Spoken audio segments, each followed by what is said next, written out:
Students, next question number 3 की तरफ move करें। Find the value of k if the area of triangle is 4 square unit and vertices are this. ये बिल्कुल आपके जो previous question है उसी से हल्का सा एक पॉइंट इसको स्मार्ट किया गया है। एक ट्रायंगल का एरिया दिया गया है, ठीक है। Find the value of k if the area of triangle is 4 square unit and vertices are this. पहले पार्ट को हम लगाते हैं, सेकंड पार्ट आप खुद सॉल्व कर सकते हैं।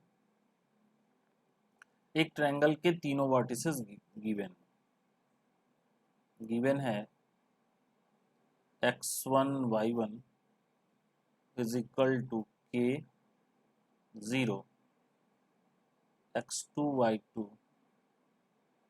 Is equal to 4 0 and x3 y3 is equal to 0 2। अब इसमें यही जो एक अननोन क्वांटिटी के आई है इसकी वैल्यू पूछी जा रही है, और जबकि एरिया ऑफ ट्रायंगल भी दिया गया है और इन तीनों वर्टिसेस से जो ट्रायंगल बन रहा है उसका एरिया 4 स्क्वायर यूनिट दिया गया, स्क्वायर यूनिट। अब एरिया ऑफ ट्रायंगल क्या होता है? 1/2 x1 x2 x3 y1 y2 y3 1 1 1 is equal to 4. Okay, 1/2 x1 k 4 0, ये k 4 0 और 0 0 2 0 0 2 1 1 1 इज इक्वल टू 4। ओके, आगे कैलकुलेशन हम लोग करते हैं।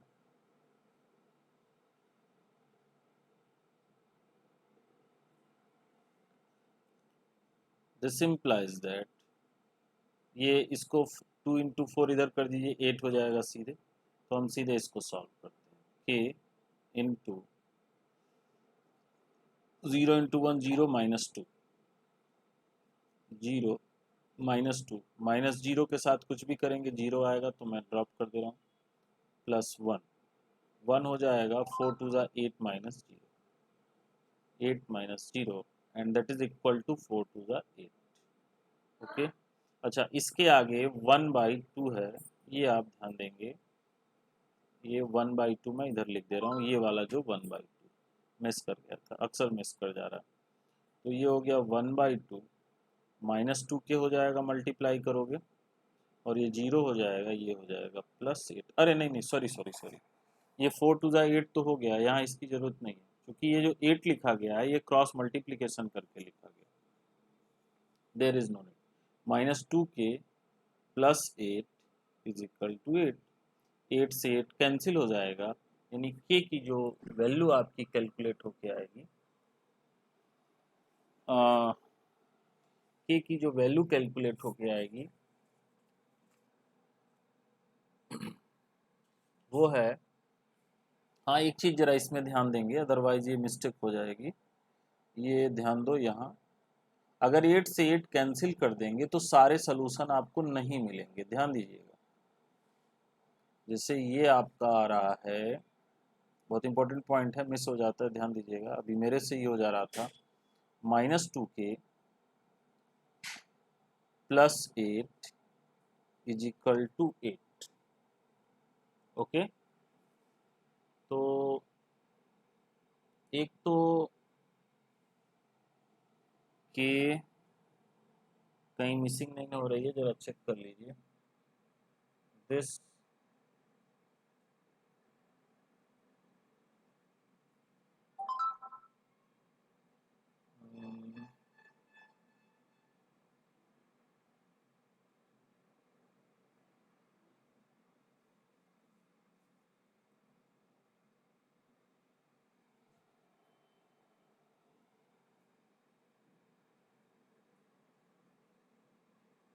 हाँ एक चीज़ यहाँ मिसिंग हो रही है, मैं भूल गया थोड़ा सा बताना। देखो जो एरिया ऑफ ट्रायंगल होता है, ठीक है, वो ये आपका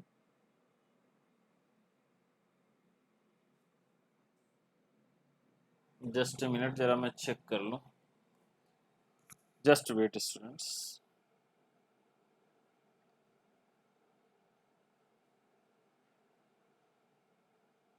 क्वेश्चन में मिसिंग नहीं ना, ये जरा मुझे चेक करना है, आप मुझे 1 मिनट का टाइम दे दीजिए।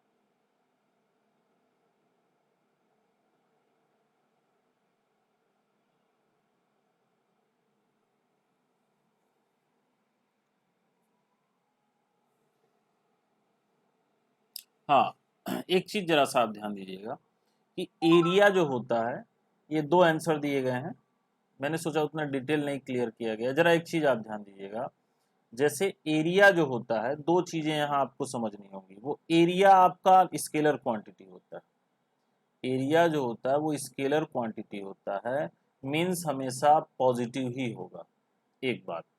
दूसरी बात, जैसे मॉडुलस में कोई चीज है, मॉड में कोई चीज है, तो इनफैक्ट इसके अंदर दोनों वैल्यू होती है, प्लस भी होती है माइनस भी। जैसे मॉड एक्स है, तो अगर प्लस एक्स है तो भी यहाँ वैल्यू आपकी यक्स आएगी, और अगर माइनस यक्स है तो भी वैल्यू यक्स आएगी। मॉडुलस फंक्शन में ये चीजें आप डिटेल में पढ़ेंगे तो थोड़ा सा आप समझने की कोशिश करें। यानी अगर मॉड एक्स में कोई क्वांटिटी है तो यहां तो वैल्यू प्लस होगा, लेकिन जब इसको आप निकालते हो यक्स को, तो यक्स की दोनों पॉसिबिलिटीज हो सकती हैं, ये प्लस भी हो सकता है और माइनस भी हो सकता है। कहने का मतलब क्या है, जरा सा आप समझिए। अब एरिया जो होता है वो मॉड में होता है, क्लियर। अब मॉड के अंदर कभी भी कोई जब अननोन क्वांटिटी आ जाए, तो दूसरे साइड में आप प्लस और माइनस दोनों लगा के इक्वेशन को सॉल्व करते हैं। अभी ये मोटी भाषा में आप समझ लें, जैसे ये पूरा मॉड में, ये पूरी क्वांटिटी आपकी मॉड के अंदर है, ठीक है। तो जब इसे आप सॉल्व करोगे, मॉड को ओपन करोगे, तो इधर आपका प्लस माइनस दोनों आ जाएगा, यानी ये वैल्यू जो होगी वो +-8 दोनों होगी, ये आपका +-8 दोनों होगा। तो आप टेकिंग पॉजिटिव साइन करेंगे, टेकिंग पॉजिटिव साइन, तो आपको क्या मिलेगा, -2k + 8 = 8। This implies that k = 0, okay. और जब आप निगेटिव साइन को लोगे, टेकिंग निगेटिव साइन, तो इस केस में क्या होगा, -2k + 8 = -8। तो 8 -8 ये -16 हो जाएगा, इन दैट केस k = 8 आएगा। तो यहाँ दो दो आंसर आपके पॉसिबल होंगे। अगेन मैं जरा रिपीट कर रहा हूँ कि मैं समझाना क्या चाहता हूँ, इस चीज को जरा आप क्लियर रखें। आप सीधा समझो कि मॉड के अंदर अगर कोई क्वांटिटी, जैसे आपने लिखा mod x, okay, mod x = 4, मतलब यक्स की, या ऐसे समझो एरिया ऑफ ट्रायंगल है ये, एरिया ऑफ ट्रायंगल। तो एरिया ऑफ ट्रायंगल चाहे निगेटिव आए, आपने निकाला ये निगेटिव आए या पॉजिटिव आए, दोनों केस में, जैसे एरिया ऑफ ट्रायंगल आपने सॉल्व किया और -4 आ गया तो भी आंसर आप 4 लिखोगे, और +4 आ गया तो भी आप आंसर 4 लिखोगे, क्योंकि एरिया कभी निगेटिव में नहीं होता, लेंथ कभी निगेटिव में नहीं होता, स्केलर क्वांटिटी है। लेकिन इसके अंदर कोई क्वांटिटी है, के आ गया, एक्स वाई जेड आ गया, तो ज्यों ही इसको ओपन करोगे, जैसे मॉड के अंदर यहाँ के आ गया है और यहाँ आपका 4 था, तो ज्यों ही इस के लिए आप इसको सॉल्व करोगे, यहाँ दो वैल्यूज लिख लेते हैं +-4, ठीक है। क्योंकि ये के की वैल्यू तो प्लस भी हो सकती है और माइनस भी हो सकती है। मॉड के अंदर जब सिंप्लीफिकेशन कर रहे हैं और कई सारी क्वांटिटी है, तो वो तो प्लस भी हो सकती है माइनस भी हो सकती है, बट अल्टीमेट इसको सॉल्व करने के बाद जो आएगा रिजल्ट वो 4 होगा। तो जब भी मॉड के अंदर कोई अननोन क्वांटिटी होती है और उसकी वैल्यू निकालते हैं तो नेक्स्ट साइड में इक्वेशन के दोनों साइड में प्लस माइनस करके फिर निकालते हैं। तो इसीलिए ये मॉड को जब ओपन किया जाएगा तो यहाँ प्लस माइनस 4 दोनों लगेगा। ठीक है, तो ये है, आपको मैं सेकेंड पार्ट भी आपको बता देता हूँ जिससे आपको और ज़्यादा क्लियर हो जाएगा। ठीक है, तो जरा सेकेंड पार्ट का भी मैं आपको सोल्यूशन इसके सॉल्व कर देता हूँ, तो सारी क्वेरी आपकी आई होप क्लियर हो जाएगा। ये सेकेंड पार्ट आप देखें इसका।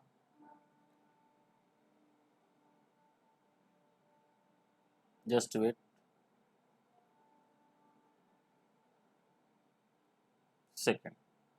सेकेंड पार्ट में जो वर्टिसेस हैं x1 y1 वो है -2 0, x2 y2 ये आपका है 0,4, ओके, और x3 y3 जो है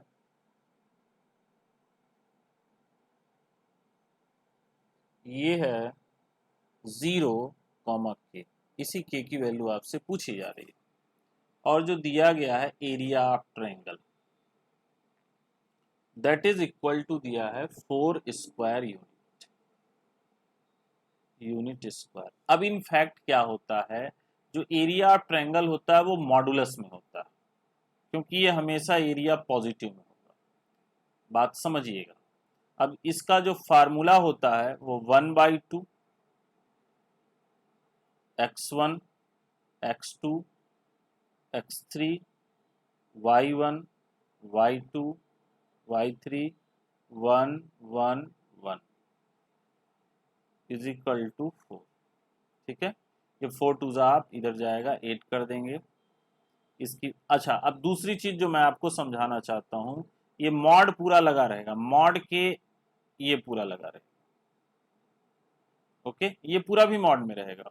तो 2 4 जा 8 आप इधर कर सकते हैं। तो एक तो ये मॉड को रिप्रेजेंट कर रहा है, ध्यान दीजिएगा, इसीलिए मैंने कलर चेंज कर लिया।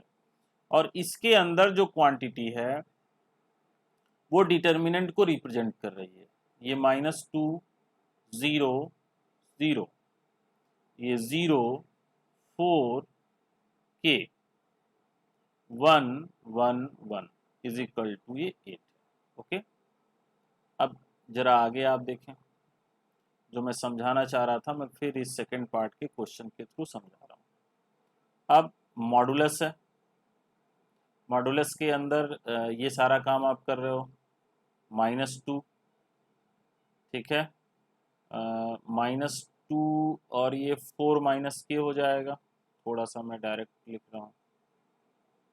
फिर -0 होगा तो 0 के अंदर कुछ भी लिखने का मतलब नहीं, 0 हो जाता है, +1 तो ये 0 - 0 0 हो जाएगा।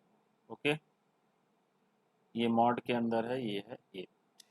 ठीक है, अब ये देखो हो जाएगा -8 4 2 + 2k -8 + 2k, और ये भी 0 हो जाएगा, ये भी 0 हो जाएगा, इज इक्वल टू 8। अब ये मॉड आप हटा रहे हो, जब आप मॉड हटा रहे हो तो मॉड के अंदर जो क्वांटिटी है उसके साथ प्लस माइनस दोनों होगा, तो कैलकुलेशन में सुविधा होती है, इसको हम दोनों को इस साइड में कर देते हैं, नेक्स्ट साइड में।